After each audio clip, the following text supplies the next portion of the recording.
दारू पियला दारू के से मुर्गा चिकना चाहिए, दारू पियला दारू के से मुर्गा चिकना चाहिए।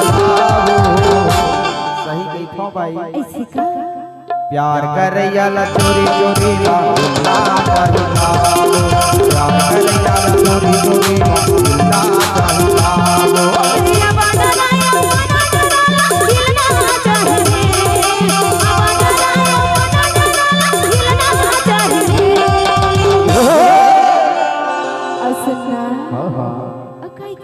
कमलेश साउंड के लहारी माया करैला एक नजर दिलवा मिलना चाहिए,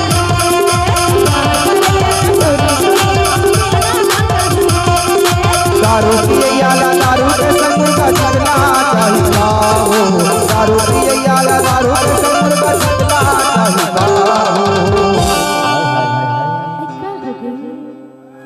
मैं गलत नहीं बोलो भाई, ऐसे दारू के संग मुर्गा चिकना तो जरूरी है, जरूरी है। सही बात है ना, सही बात है। आज प्यार करैला एक नजर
माया माया रुनला फूल फूलन कस खिलना चाहिए, प्यार करैला चोरी चोरी माँ मिलना चाहिए। माँ कसम यार तो कमलेश साउंड के लहारी। हाँ हाँ, लेकिन तय हाँ करथस की नहीं करथस? अरे बहु करथा जी। हाँ ये बता, काहे मैं तो करता हूँ लेकिन तोर नजर में मैं हाँ नहीं आऊँ। तो कौन है जी? अरे सो साउंड वाले भैया है, सोनू भैया। ऐसे कि तोला धूप लागे रानी वो मोला छाँव बना लेना, तोरे खुशी के कारण पगली रे दुनिया से लड़ा लेना।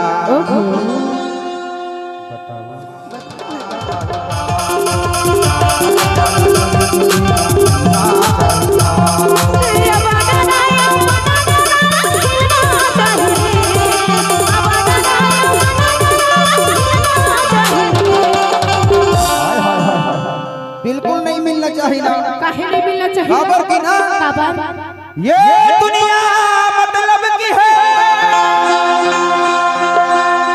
यहाँ कौन किसी का होता है,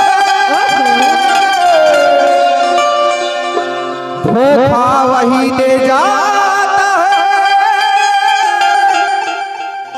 जिनमें भरोसा होता है।